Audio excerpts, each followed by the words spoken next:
ಟಿವಿ9 ನ್ಯೂಸ್ಗೆ ಸ್ವಾಗತ. ನಾನು ಮಾಲ್ತೇಶ್. ಧರ್ಮಸ್ಥಳ ಶವ ಹೂತಿಟ್ಟ ಆರೋಪ ಕೇಸ್ಗೆ ಒಂದು ಬಿಗ್ ಟ್ವಿಸ್ಟ್ ಸಿಕ್ಕಿದೆ. ಅದೇನು ಅಂತಂದ್ರೆ ಮಹೇಶ್ ಶೆಟ್ಟಿ ತಿಮರೋಡಿಗೆ ಗಡಿಪಾರು ಶಿಕ್ಷೆ ವಿಧಿಸಲಾಗಿದೆ. ಹಾಗಂತ ಈಗ ಸಿಕ್ತಿರೋ ಮಾಹಿತಿ ಪ್ರಕಾರವಾಗಿ ಇದು ಧರ್ಮಸ್ಥಳ ಪ್ರಕರಣಕ್ಕೆ ಸಂಬಂಧಪಟ್ಟಂಗೆ ಏನಾದ್ರು ಗಡಿಪಾರ ಅಲ್ಲ ಅನ್ನುವಂಥದ್ದು ಗೊತ್ತಾಗ್ತಾ ಇದೆ. ಹಿಂದೆ ಆದಂತ ಕೆಲ ಪ್ರಕರಣಗಳಿಗೆ ಸಂಬಂಧಪಟ್ಟ ಹಾಗಿನ ಗಡಿಪಾರಿದೆ.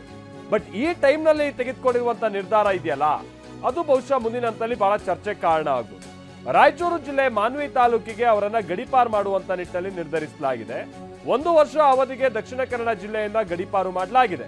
ಗಡಿಪಾರು ಮಾಡಿ ಎಸಿ ಸ್ಟೆಲ್ಲಾ ವರ್ಗೀಸ್ ಆದೇಶವನ್ನ ಹೊರಡಿಸಿದ್ದಾರೆ. ನಿಮ್ಗೆ ಗೊತ್ತಿರಬಹುದು, ದಕ್ಷಿಣ ಕನ್ನಡದಲ್ಲಿ ಕಳೆದ ಬಹುಶಃ 2 ತಿಂಗಳುಗಳ ಹಿಂದೆ ಅಂತ ಕಾಣಿಸುತ್ತೆ, ಈ ಅರುಣ್ ಕುಮಾರ್ ಪುತ್ತಿಲ ಸೇರಿದ ಹಾಗೆ ಬಹಳಷ್ಟು ಮಂದಿಗೆ ಗಡಿಪಾರು ಶಿಕ್ಷೆಯನ್ನ ಆ ಟೈಮ್ನಲ್ಲೂ ಕೂಡ ವಿಧಿಸಲಾಗಿತ್ತು. ಕಲಬುರಗಿಗೆ, ಅಫ್ಜಲ್ಪುರ ಪೊಲೀಸ್ ಠಾಣಾ ವ್ಯಾಪ್ತಿಗೆ ಒಂದಷ್ಟು ಮಂದಿನ, ಹೀಗೆ ಬೇರೆ ಬೇರೆ ಕಡೆ ಗಡಿಪಾರು ಶಿಕ್ಷೆಯನ್ನ ವಿಧಿಸಲಾಗಿತ್ತು. ಸೊ ಅದರ ಮುಂದುವರೆದ ಭಾಗ ಇದು ಅಂತಾನೆ ಹೇಳಲಾಗ್ತಾ ಇದೆ. ಬಟ್ ಈ ಟೈಮ್ನಲ್ಲ ಅನ್ನೋದೀಗ ಪ್ರಶ್ನೆಗೆ ಬರುತ್ತೆ. ಈ ಟೈಮ್ನಲ್ಲ ಯಾಕೆ ಅಂತ ಅಂದ್ರೆ, ಈ ಧರ್ಮಸ್ಥಳ ವಿಚಾರಕ್ಕೆ ಸಂಬಂಧಪಟ್ಟ ಹಾಗೆ ಬಹಳ ಮುಂದೆ ನಿಂತು ಈ ಸೌಜನ್ಯ ವಿಚಾರವಾಗೆಲ್ಲ ಪ್ರತಿಭಟನೆ ಹೋರಾಟ ನಡೆಸ್ತಾ ಇದ್ದಂಥದ್ದು ಮಹೇಶ್ ಶೆಟ್ಟಿ ತಿಮರೋಡಿ. ಈಗ ಅವರನ್ನ ಗಡಿಪಾರು ಮಾಡಿರುವಂಥದ್ದು ವಿಚಾರ ಇದೆಯಲ್ಲ, ಇದು ಪರ ವಿರೋಧ ಚರ್ಚೆಗೆ ಕಾರಣ ಆಗಿರ್ಬೋದು. ಬಟ್ ಏನು ಆದ್ರೂ ಕೂಡ ಇದು ಎಸಿ ತೆಗೆದುಕೊಂಡಿರುವಂತ ನಿರ್ಧಾರ. ಬುರುಡೆ ಕೇಸ್ನ ಆರೋಪಿ ಚಿನ್ನಯ್ಯಗೆ ತಿಮರೋಡಿ ಆಶ್ರಯವನ್ನ ಕೂಡ ಕೊಟ್ಟಿದ್ರು. ಅದನ್ನ ಕೂಡ ನಾವು ಇಲ್ಲಿಗ ನೆನಪಿಸ್ಕೊಳ್ಬಹುದು. ಮತ್ತೆ ಪ್ರತಿದಿನನೂ ಕೂಡ ಸರಣಿ ರೂಪದಲ್ಲಿ ಒಂದೊಂದು ವಿಡಿಯೋಗಳು ಕೂಡ ಹೊರಬರ್ತಾ ಇತ್ತು. ಮಹೇಶ್ ಶೆಟ್ಟಿ ತಿಮರೋಡಿ ಜೊತೆಗೆ ಯಾರು ಬುರುಡೆ ಚಿನ್ನಯ್ಯ ಕೂತು ಮಾತನಾಡ್ತಾ ಇದ್ದಂಥದ್ದು, ಧರ್ಮಸ್ಥಳದಲ್ಲಿ ಏನೇನಾಗಿದೆ, ಹೇಗೆ ಕಗ್ಗೊಲೆಗಳು ನಡೆದಿದೆ ಅನ್ನುವಂಥ ಆರೋಪಗಳನ್ನ ಆತ ಮಾಡ್ತಾ ಇದ್ದ. ಸೌಜನ್ಯ ಪ್ರಕರಣದ ವಿಚಾರವಾಗಿನೂ ಕೂಡ ಏನೋ ಪ್ರಸ್ತಾಪ ಎಲ್ಲ ಮಾಡ್ತಾ ಇದ್ದ. ಸೊ ಈ ತರ ವಿಡಿಯೋಗಳು ಸರಣಿ ರೂಪದಲ್ಲಿ ಹೊರಬರ್ತಾ ಇರುವಂತ ನಡುವೆನೇ ಈಗ ಮಹೇಶ್ ಶೆಟ್ಟಿ ತಿಮರೋಡಿಯನ್ನ ಗಡಿಪಾರು ಮಾಡುವಂತ ನಿಟ್ಟಿನಲ್ಲಿ ತೆಗೆದುಕೊಂಡಿರುವಂತ ನಿರ್ಧಾರ ಇದೆಯಲ್ಲ, ನಾನು ಆಗ್ತಾನೆ ಹೇಳಿದಾಗೆ ಬಹಳ ಆಶ್ಚರ್ಯ ಹುಟ್ಟಿಸ್ತು, ಬಹಳ ಕುತೂಹಲಕ್ಕೂ ಕೂಡ ಕಾರಣ ಆಗಿರುವಂತ ನಿರ್ಧಾರ ಇದು. ಬಟ್ ಯಾವ ಪ್ರಕರಣ ಇದು, ಏನು ಎತ್ತ ಅನ್ನುವಂಥದ್ದನ್ನ ಕೂಡ ಸಹಜವಾಗಿ ಅವರು ಕೊಟ್ಟಿರ್ಬೇಕಾಗುತ್ತೆ. ಆಮೇಲೆ ಏನಾದರೂ ಒಬ್ಬ ವ್ಯಕ್ತಿ ಹೆಬಿಚುವಲ್ ಅಫೆಂಡರ್ ಆಗಿದ್ರೆ, ಪದೇ ಪದೇ ಏನಾದ್ರು ತಪ್ಪುಗಳನ್ನ ಮಾಡ್ತಾ ಇದ್ರೆ, ಕೋಮು ಸೌಹಾರ್ದಕ್ಕೆ ಏನಾದ್ರು ಧಕ್ಕೆ ತರುವಂತ ಕೆಲಸ ಮಾಡ್ತಾ ಇದ್ರೆ, ಅಂತ ಟೈಮ್ನಲ್ಲಿ ಈ ರೀತಿಯಂತ ನಿರ್ಧಾರಗಳನ್ನ ತೆಗೆದುಕೊಳ್ಳಲಾಗುತ್ತೆ. ಈಗ ಮಹೇಶ್ ಶೆಟ್ಟಿ ತಿಮರೋಡಿ ವಿಚಾರವಾಗಿನೂ ಕೂಡ ಏನೋ 32 ಪ್ರಕರಣ ಇದೆಯಂತೆ. ಅದ್ರಲ್ಲಿ ಬಹುತೇಕ ಪ್ರಕರಣಗಳು ಈ ಧರ್ಮಸ್ಥಳದ ವಿಚಾರವಾಗಿನ ಹೋರಾಟದ ಸಂಬಂಧನೇ ಆಗಿರ್ಬೋದು. ಬಟ್ ಈಗ ತೆಗೆದುಕೊಂಡಿರುವಂತ ನಿರ್ಧಾರ ಯಾವ ಪ್ರಕರಣಕ್ಕೆ ಸಂಬಂಧಪಟ್ಟದ್ದು, ಏನು ಎತ್ತ ಅನ್ನುವಂಥದ್ದನ್ನ ನಾವು ನೋಡ್ಬೇಕಿದೆ. ಇದು ಬಹುಶಃ ಧರ್ಮಸ್ಥಳದ ಪ್ರಕರಣಕ್ಕೆ ಸಂಬಂಧಪಟ್ಟ ಹಾಗೆ ಈಗ ನಡೀತಾ ಇರುವಂತಹ ಹೋರಾಟ ಏನಿದೆ, ಬಹುಶಃ ಅದಕ್ಕೆ ಅಂದ್ರೆ ಮಹೇಶ್ ಶೆಟ್ಟಿ ತಿಮರೋಡಿ ಟೀಮ್ನಿಂದ ನಡೀತಾ ಇರುವಂತಹ ಹೋರಾಟ ಏನಿದೆ, ಅದಕ್ಕೆ ಸ್ವಲ್ಪ ಹಿನ್ನಡೆ ಆದ್ರೂ ಕೂಡ ಆಶ್ಚರ್ಯ ಇಲ್ಲ. ಹಿನ್ನಡೆ ಅಂದ್ರೆ ಈಗ ಆಲ್ರೆಡಿ ಬಹುತೇಕ ಅದೊಂದು ರೀತಿ ಪ್ರಕರಣವೇ ಯೂಟರ್ನ್ ಪಡೆದಿದೆ. ಸದ್ಯ ಬೆಳ್ತಂಗಡಿಯಲ್ಲೇ ಈಗ ಮಹೇಶ್ ಶೆಟ್ಟಿ ತಿಮರೋಡಿ ಇದ್ದಾರೆ. ಯಾವುದೇ ಕ್ಷಣದಲ್ಲೂ ಜಿಲ್ಲೆ ತೊರಿಬೇಕಾದಂತ ಸಾಧ್ಯತೆ ಇದೆ. ದಕ್ಷಿಣ ಕನ್ನಡ ಜಿಲ್ಲೆಯನ್ನ ಈಗ ಮಹೇಶ್ ಶೆಟ್ಟಿ ತಿಮರೋಡಿ ಅವರು ತೊರಿಬೇಕಾದಂತ ಅನಿವಾರ್ಯತೆ ಬಂದಿದೆ. ಯಾಕಂತ ಅಂದ್ರೆ ನಾನು ಈಗ ತಾನೇ ಹೇಳಿದಾಗೆ ರಾಯಚೂರಿನ ಮಾನ್ವಿಗೆ ಮಹೇಶ್ ಶೆಟ್ಟಿ ತಿಮರೋಡಿಯನ್ನ ಗಡಿಪಾರು ಮಾಡಿ ಇದೀಗ ಒಂದು ಆದೇಶವನ್ನ ತೆಗೆದುಕೊಳ್ಳಲಾಗಿದೆ. ಎಸಿ ಒಂದು ಆದೇಶವನ್ನ ತೆಗೆದುಕೊಂಡಿದ್ದಾರೆ. ಸೊ ಇನ್ನೂ ಕೂಡ ಬಹುಶಃ ತಿಮರೋಡಿ ಅವರ ಕೈ ಸೇರ್ಬೇಕಾಗುತ್ತೆ ಆ ಆದೇಶದ ಪ್ರತಿ. ಆಮೇಲೆ ಕೋರ್ಟ್ನಲ್ಲಿ ಅವ್ರಿಗೇನಾದ್ರು ಹೋರಾಟ ಮಾಡೋದಕ್ಕೆ ಈ ವಿಚಾರವಾಗಿ ಅವಕಾಶ ಇದೆಯಾ, ಅಷ್ಟು ಸಮಯಾವಕಾಶ ಇವ್ರಿಗೆ ಸಿಗುತ್ತಾ, ಅದನ್ನೆಲ್ಲ ನಾವು ನೋಡ್ಬೇಕಿದೆ. ತಿಮರೋಡಿ ಅವರನ್ನ ಗಡಿಪಾರು ಮಾಡಬೇಕು ಅನ್ನುವಂಥ ಆದೇಶ ಈಗ ಪ್ರಕಟ ಆದಂಥ ನಂತರದಲ್ಲಿ ಎಷ್ಟು ಸಮಯದ ಒಳಗಾಗಿ ಅವರು ಊರು ಬಿಡಬೇಕಾಗುತ್ತೆ, ಇದೆಲ್ಲ ನಾವು ನೋಡ್ಬೇಕಾಗಿರುವಂಥ ಸಂಗತಿ. ಮೊದಲು ತಿಮರೋಡಿಗೆ ಆದೇಶದ ಪ್ರತಿಯನ್ನ ಕೊಡಬೇಕು. ನೋಟಿಸ್ ತಲುಪಿದ ಬಳಿಕ ಗಡಿಪಾರು ಪ್ರಕ್ರಿಯೆ ಶುರುವಾಗುತ್ತೆ ಅನ್ನುವಂಥದ್ದು ತಿಳಿದು ಬರ್ತಾ ಇದೆ. ಕೆಲ ಸಮಯ ಅವರಿಗೆ ಕೊಡಲಾಗಿರುತ್ತೆ. ಅದಾದ ನಂತರದಲ್ಲಿ ಅವರನ್ನ ಗಡಿಪಾರು ಮಾಡುವಂಥ ಪ್ರಕ್ರಿಯೆ. ಇನ್ ಕೇಸ್ ಅವರೇ ಹೋದ್ರೆ ಓಕೆ, ಇಲ್ಲ ಅಂತ ಅಂದ್ರೆ ಪೊಲೀಸ್ ಫೋರ್ಸ್ ಮುಖೇನವಾಗಿನೇ ಅವರನ್ನ ದಕ್ಷಿಣ ಕನ್ನಡದಿಂದ ಹೊರಗೆ ಬಿಡೋದು ಅಥವಾ ಮಾನ್ವಿ ಕಡೆಗೆ ಹೋಗಿ ಕಳಿಸ್ಬರೋದು, ಈ ತರದ ಪ್ರಕ್ರಿಯೆಗಳು ನಡೆಯುತ್ತವೆ ಅಂತ ಕಾಣಿಸುತ್ತೆ.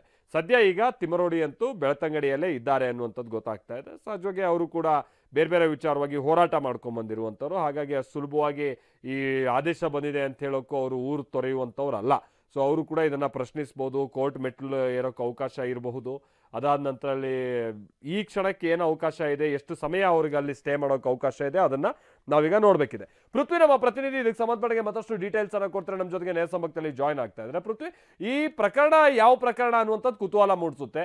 ಬಹುಶಃ ಇದು ಈ ಜೂನ್ನ ಸಂದರ್ಭದಲ್ಲಿ ಅಂತ ಕಾಣಿಸುತ್ತಲ್ವಾ, ಈ ಅರುಣ್ ಕುಮಾರ್ ಪುತ್ತಿಲ ಸೇರಿದಾಗೆ ಬಹಳಷ್ಟು ಮಂದಿನೆಲ್ಲ ದಕ್ಷಿಣ ಕನ್ನಡದಿಂದ ಗಡಿಪಾರು ಮಾಡಿದ್ರಲ್ಲ, ಅಫ್ಜಲ್ಪುರ ಮತ್ತೊಂದು ಅಂತ ಹೇಳ್ಕೊಂಡ್ಬಿಟ್ಟು, ಅದರ ಮುಂದುವರೆದ ಪ್ರಕ್ರಿಯೆನ ಪೃಥ್ವಿ, ಅದ್ರ ಮುಂದುವರೆದ ಪ್ರಕ್ರಿಯೆ ಆದ್ರೂ ಈ ಸಂದರ್ಭದಲ್ಲಿ ಯಾಕೆ ಈ ಡಿಸಿಷನ್ ತೆಗೆದುಕೊಂಡ್ರು ಅನ್ನುವಂಥದ್ದು ಒಂದು ಚರ್ಚೆಗೆ ಬರ್ಬೋದು. ಏನ್ ಕತೆ ಪೃಥ್ವಿ?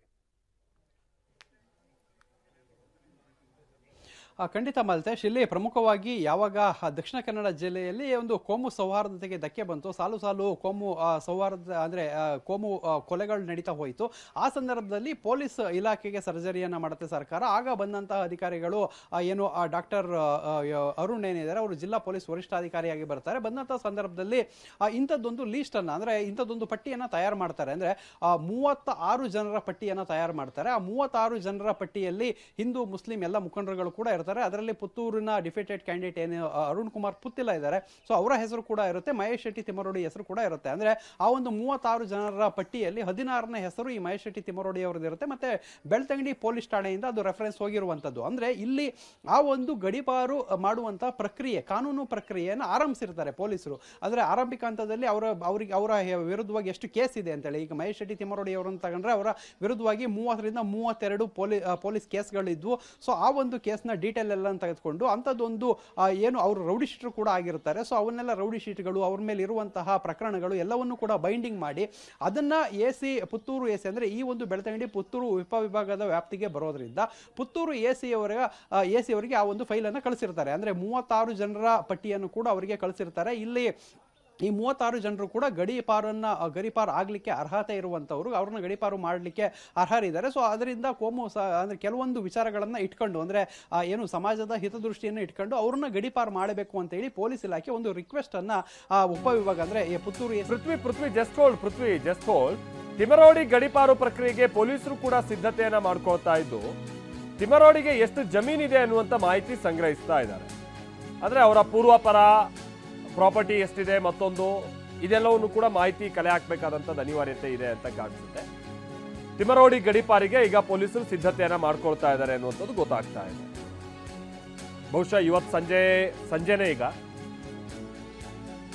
ಇವತ್ತೇ ಈ ಪ್ರಕ್ರಿಯೆ ನಡೆದ್ರು ಆಶ್ಚರ್ಯ ಇಲ್ಲ. ಮತ್ತೆ ನಮ್ಮ ಪ್ರತಿನಿಧಿ ಪೃಥ್ವಿ ಕೂಡ ಹೇಳ್ತಾ ಇದ್ರಲ್ವಾ, ಈ ಕೋಮು ಸೌಹಾರ್ದತೆಗೆ ಧಕ್ಕೆ ತಂದಿದ್ದಾರೆ ಅಂತ ಹೇಳಿ ಬಹಳಷ್ಟು ಪ್ರಕರಣಗಳು ಮಂಗಳೂರಿನಲ್ಲಿ ದಾಖಲಾದಂಥ ಸಂದರ್ಭದಲ್ಲಿ, ಆಮೇಲೆ ಸರಣಿ ಕೊಲೆಗಳೆಲ್ಲ ನಡೆದಂಥ ಸಂದರ್ಭದಲ್ಲಿ ತೀರಾ ಇತ್ತೀಚೆಗೆ ಮೊನ್ನೆ ಆಗ ಅಲ್ಲಿ ಪೊಲೀಸ್ ಇಲಾಖೆಗೂ ಕೂಡ ಒಂದು ಮೇಜರ್ ಸರ್ಜರಿಯನ್ನು ನಡೆಸಲಾಯಿತು. ಕೆಲ ಅಧಿಕಾರಿಗಳನ್ನ ಎತ್ತಂಗಡಿ ಮಾಡಲಾಯಿತು, ಇನ್ನು ಕೆಲ ಅಧಿಕಾರಿಗಳನ್ನ ತಂದಲ್ಲಿ ಕೂರಿಸಿದ್ರು. ಆ ಟೈಮ್ನಲ್ಲಿ ಸಿದ್ಧ ಆಗಿದ್ದಂಥ ಪಟ್ಟಿ ಇದು ಅನ್ನುವಂಥದ್ದು ಗೊತ್ತಾಗ್ತಾ ಇದೆ. ಪೃಥ್ವಿ ನಮ್ಮ ಜೊತೆಗೆ ಹಾಗೆ ಸಂಪರ್ಕದಲ್ಲಿದ್ದಾರೆ. ಪೃಥ್ವಿ, ನೀವು ಹೇಳ್ತಾ ಇದ್ರಿ 16ನೇ ಹೆಸರು ಆ ಪಟ್ಟಿಯಲ್ಲಿದ್ದಂಥದ್ದು, ಅದೆಲ್ಲ ನಾವು ಆ ಲಿಸ್ಟನ್ನು ಕೂಡ ನೋಡ್ತಾ ಇದ್ದೀವಿ. ಹೌದು, ಬಟ್ ಈ ಸಂದರ್ಭದಲ್ಲಿ ತೆಗೆದುಕೊಂಡಿರುವಂಥ ಡಿಸಿಷನ್ ಯಾವ ರೀತಿಯಾಗಿ ಚರ್ಚೆಗೆ ಕಾರಣ ಆಗ್ಬೋದು ಪೃಥ್ವಿ? ಜೊತೆಗೆ ಎಷ್ಟೊತ್ತು ಇವರಿಗೆ ಇನ್ನೂ ಕೂಡ ಬೆಳ್ತಂಗಡಿಯಲ್ಲಿ ಸ್ಟೇ ಮಾಡೋಕೆ ಅವಕಾಶ ಇದೆ ಮನೆಯಲ್ಲಿ? ಇವತ್ತೇ ಗಡೀಪಾರು ಪ್ರಕ್ರಿಯೆ ಆರಂಭ ಆಗುತ್ತಾ? ಈ ಓವರ್ ಆಲ್ ಪ್ರಕ್ರಿಯೆ ಬಗ್ಗೆ ಏನು ಗೊತ್ತಾಗ್ತಾ ಇದೆ ಡೀಟೇಲ್ಸ್ ಪೃಥ್ವಿ? ಮಾಲ್ತೇಶ್, ಇದು ತಕ್ಷಣಕ್ಕೆ ಈ ಒಂದು ಗಡೀಪಾರಿಯ ಪ್ರಕ್ರಿಯೆ ಆರಂಭ ಆಗೋದಿಲ್ಲ. ಯಾಕೆಂತ ಹೇಳಿದ್ರೆ ಈಗ ಕೆಲವೊಂದು ಕೇಸ್ಗಳಲ್ಲಿ ಕೆಲವೊಂದು ಗಡೀಪಾರ ಏನಿರುತ್ತೆ ಅಂಥದ್ದೆಲ್ಲ ಇಮಿಡಿಯೇಟ್ ಆಕ್ಷನ್ಸ್ ಇರುತ್ತೆ, ಇಮಿಡಿಯೇಟ್ ಆ ಸಂದರ್ಭದಲ್ಲೇ ಮಾಡಬೇಕಾಗಿರುತ್ತೆ. ಆದರೆ ಇದು ಸಾಕಷ್ಟು ಸಮಯ ಪ್ರಕ್ರಿಯೆ, ಅಂದ್ರೆ ಈ ಒಂದು ಪ್ರಕ್ರಿಯೆಗೆ ಸಾಕಷ್ಟು ಸಮಯವನ್ನು ಕೂಡ ಕೊಟ್ಟಿರುವಂಥದ್ದು. ಅಂದ್ರೆ ಹೆಚ್ಚು ಕಡಿಮೆ ಇನ್ನೂ ಒಂದು 20 ದಿನ, 1 ತಿಂಗಳ ಕಾಲವರೆಗೂ ಅವರಿಗೆ ಟೈಮ್ ಇರುತ್ತೆ. ಸೊ ಇಲ್ಲಿ ಏನು ಎಲೆಕ್ಷನ್ಸ್ ಸಂದರ್ಭಗಳಲ್ಲಿ ನೋಡ್ಬೋದಾಗಿದೆ, ಏನೇನು ಎಲೆಕ್ಷನ್ಸ್ ಸಂದರ್ಭಗಳಲ್ಲಿ ಪಟ್ಟಿ ಮಾಡಿ ರೆಡಿ ಮಾಡಿ ಇಟ್ಕೊಂಡಿರ್ತಾರೆ ಕೆಲವೊಂದು ಆರೋಪಿಗಳನ್ನ ಗಡೀಪಾರು ಮಾಡಲಿಕ್ಕೆ. ಸೊ ಅಂತಹ ಸಂದರ್ಭದಲ್ಲಿ ಯಾವಾಗ ಎಲೆಕ್ಷನ್ ಕೋಡ್ ಆಫ್ ಕಂಡಕ್ಟ್ ಜಾರಿ ಆಗುತ್ತೆ ಅವತ್ತೇ ಅವ್ರನ್ನ ಗಡೀಪಾರನ್ನ ಮಾಡ್ತಾರೆ. ಅಂದ್ರೆ ಅವೆಲ್ಲ ಸಿದ್ಧತೆಗಳಾಗಿರುತ್ತೆ. ಇಮಿಡಿಯೇಟ್ ಅವ್ರನ್ನ ಕರೆದು ಗಡೀಪಾರು ಮಾಡಿ ಎಲ್ಲಿಗೆ ಗಡೀಪಾರು ಮಾಡಿರ್ತಾರೆ ಅಲ್ಲಿಗೆ ಬಿಟ್ಟು ಬರುವಂತ ಕೆಲಸವನ್ನ ಪೊಲೀಸರು ಆ ಸಂದರ್ಭಗಳು ಮಾಡುವಂತದ್ದು. ಸೊ ಈ ಒಂದು ಗಡೀಪಾರಿಗೂ ಅದಕ್ಕೂ ಕೂಡ ಸಾಕಷ್ಟು ವ್ಯತ್ಯಾಸಗಳಿದೆ. ಇಲ್ಲಿ ಸ್ವಲ್ಪ ಸಮಯಾವಕಾಶವನ್ನ ಕೊಡ್ತಾರೆ. ಯಾಕೆಂತ ಹೇಳಿದ್ರೆ ಈಗ ಆಲ್ರೆಡಿ ಅವರು ಇದೇ ಪ್ಲೇಸ್ ನಲ್ಲಿ ಇರ್ತಾರೆ. ಸೊ ಆ ಕಾನೂನು ಪ್ರಕ್ರಿಯೆ ನಡೀತಾ ಇರುತ್ತೆ. ಅದರಿಂದಾಗಿ ಆದೇಶ ಆದ್ರೂ ಕೂಡ ಅವರಿಗೆ ಕೆಲವೊಂದಿಷ್ಟು ಸಮಯಾವಕಾಶವನ್ನ ಕೊಡ್ತಾರೆ. ಸೊ ಇದು ಇಂತಹ ಗಡೀಪಾರು ವಿಚಾರಗಳಲ್ಲಿ ಆಗುವಂತದ್ದು. ಆದ್ರೆ ಪೊಲೀಸ್ ಇಲಾಖೆ ಯಾವ ಕ್ಷಣದಲ್ಲಿ ಬೇಕಾದ್ರೂ ಅಂದ್ರೆ ಅವರನ್ನ ಅವಶ್ಯಕತೆ ಬಿದ್ದಂತ ಸಂದರ್ಭದಲ್ಲಿ ಯಾವಾಗ ಬೇಕಾದ್ರೂ ಕೂಡ ಗಡೀಪಾರನ್ನ ಮಾಡಲಿಕ್ಕೆ ಕಾನೂನು ಪ್ರಕ್ರಿಯೆಯನ್ನು ಆರಂಭಿಸಬಹುದು. ಅಂದ್ರೆ ಏನು ಅಲ್ಲಿಂದ ಆದೇಶ ಬಂದಿರುತ್ತೆ, ಆದೇಶ ಪ್ರತಿಯನ್ನ ನೋಟಿಸ್ ಕೊಡೋದ್ರ ಮೂಲಕ ಅವರಿಗೆ ಕೊಡುವಂತದ್ದಾಗಿರ್ಬೋದು.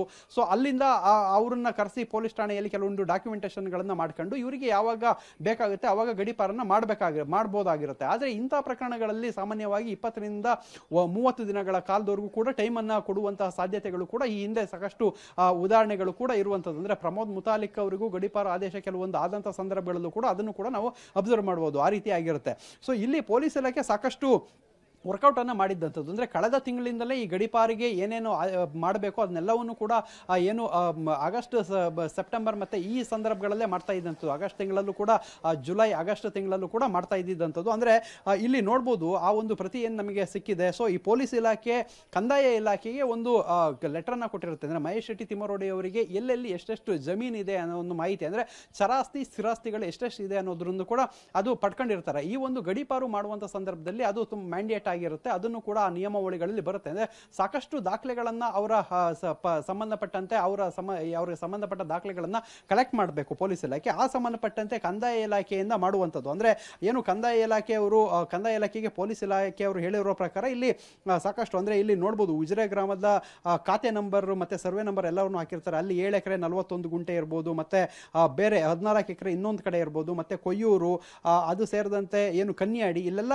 ಏನು ಅವರ ಒಂದು ಈ ಎಲ್ಲ ಒಂದು ಜಮೀನೆಲ್ಲ ಇರುತ್ತೆ. ಅದರ ಒಂದು ದಾಖಲೆಗಳನ್ನು ಕೂಡ ಅವರು ಮಾಡುವಂಥದ್ದು. ಸೊ ಅದರಿಂದಾಗಿ ಇಲ್ಲಿ ಎಲ್ಲವನ್ನು ಕೂಡ ಅಂದ್ರೆ ಈ ಒಂದು ಕಾನೂನು ಪ್ರಕ್ರಿಯೆಗೆ ಒಳಪಡಿಸಿ ಎಲ್ಲ ಸಿದ್ಧತೆಗಳನ್ನ ಮಾಡ್ಕೊಂಡಿದ್ದಂಥದ್ದು.